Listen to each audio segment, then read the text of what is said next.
let me just put a punctuation mark on the conversation that I had with Tara Ross about the Electoral College. For those of you, just, you know, a little history lesson here, a little history 101, first of all. When they were first putting together how to decide who is president of the United States, the founders of this country were confronted by two big problems. The first was that since this was the only thing that was a national election, right? In the state of Georgia, they voted for their two senators. Actually, they didn't even vote for their senators. They were appointed by the state legislature, you know, right up until 18 or something like that. But in any case, they locally determined within the state, they determined who their senators were going to be and who their members of the House of Representatives were going to be. They determined who were the governor and lieutenant governor, all that stuff. The one position where all the states voted for that one thing was president. And so the question was, how do we, you know, the first problem was, how do we communicate to Washington, D.C.? Actually, it was New York City at the time. George Washington was sworn in as president where Wall Street is right now in New York City. How do you communicate what the vote of the states is in a timely fashion? And secondly, you know, what if the states make a stupid decision? Because there was actually some, you know, there was a faction back then, the Federalists, who weren't all that enthusiastic about the idea of small d democracy. Which is why they didn't elect the Senate. It's why the Senate was not directly elected for over 100 years. Was because they were like, well, you know, we'll let the states deal with who's in the Senate. And then back in, like in Montana, when the Copper Kings, you know, Anaconda, I think it was the Cooper family, maybe not, whatever it was. This guy came in and said, $10,000 to anybody who votes for me for the Senate, for the United States Senate, right? Because it was picked by the Oklahoma Senate, excuse me, Montana Senate, the Montana Senate. And in fact, we had the governor of Montana on this program talking about this very thing just a few months ago. And this is why Montana in 1918 passed a law saying that it's against the law for corporations to give money to politicians. So, but I digress. Okay, so the first problem they had was how do we communicate what the state's will is with regard to who the president should be? And the second was, how do you keep the slave states happy with regard to the president? Now, for the small states like Delaware and Rhode Island, while they were concerned about not having representation, and thus they were, you know, pleased to have two senators, they weren't quite that much concerned about who's president because, frankly, there were probably more white men in Delaware than there were in Georgia at the founding of this country, even though Delaware was a little teeny tiny state. But it was a free state. It was not a slave state. The slave states, you had very large populations of slaves and very small populations of white people who ran them, who owned them. And so one of the ways that they solved this problem of how do you elect the president was with the Electoral College.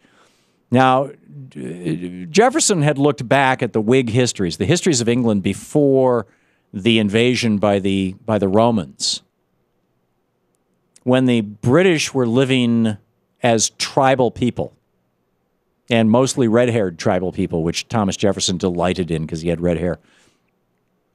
And he looked at those Whig histories. Paul de Rapin de Torras, for example, is the most famous Whig historian, author of the history of England before it became officially England.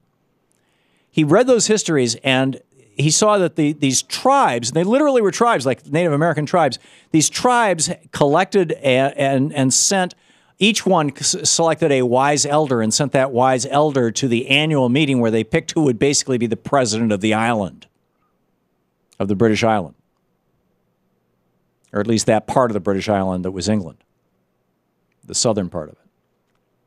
And this council of wise elders was called the Wicke-Gemeinschaft, from the old Germanic roots of English, of Old English.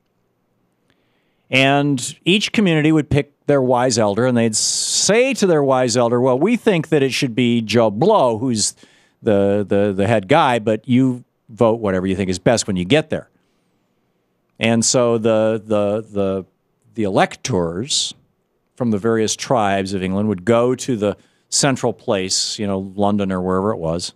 Probably was long before there was a London, but wherever it was, for the big, council fire and elders meeting. And they would bring with them the will of their state, but their tribe, but they also brought their own intelligence. And they'd sit around and they'd interview the candidates, and they would pick the person who was the most well-suited, weighing two things: weighing the will of their state or of their tribe and their own wisdom. Jefferson told Madison about this. Madison helped write the Constitution. He was Jefferson's protege. And that's why in the Electoral College, the electors don't actually have to vote the way that they're sent. In other words, when you see your ballot for president, I mean, it used to be, I'm not sure how they print them these days, it depends on the state that you're in, but very often what you'll see is that you're not actually voting for Obama or Romney. You're voting for John Johnson, elector for Obama, and Bill Billardson, elector for Romney. Because really what you're doing is you're voting for the elector. And the elector actually, under the Constitution, has the power to change their mind when they go to Washington, D.C. and cast the electoral vote, which happens after the first Tuesday in November. Or is it the second Tuesday? No, it's the first Tuesday in November. And that's the actual vote. And it's happened in the United States. It's happened in our history 4, 5, 6 times. Not a lot. But electors have changed their minds. And they have not voted the way that the people who sent them voted. But really the big issue here is cheap labor. Okay, now I've set the table for you here. I've laid out the history of this. Now what you have to understand is the reason why the Electoral College, the real reason why the Electoral College was put into place. I mean, it was gussied up with this idea of the Wicked-Gemeinschaft, and the electors were given the right to vote their conscience. They wouldn't want to vote for somebody that, when they get to D.C., discovered was, some corrupt guy running a house of ill repute or something. They could vote their conscience, although in Nevada that would get you the election, right? They could vote their conscience, but it was gussied up like that. But the reality was it was about the cheap labor. It was about preserving the institution of slavery and giving slaveholders extra representation originally. And now the people who are, in my opinion, supporting the maintenance of the Electoral College, it's about the cheap labor too. Why? Because the right to work for less states have smaller populations than the Union states by and large. And they're more likely to be red states. And so therefore, they want to have a disproportionate say. And what the Electoral College does is it gives those lightly populated, right to work for less states, the old slave states, and the states where you've got very small populations, relatively speaking, gives them more power in deciding who the President of the United States is. Now, I know in the past I have said I think that the Electoral College is vestigial, and yet we should probably keep it. I have changed my mind, and I think it's all about the cheap labor.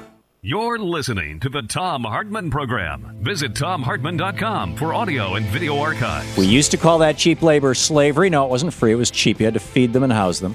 And now we call it the minimum wage. It's all about the cheap labor.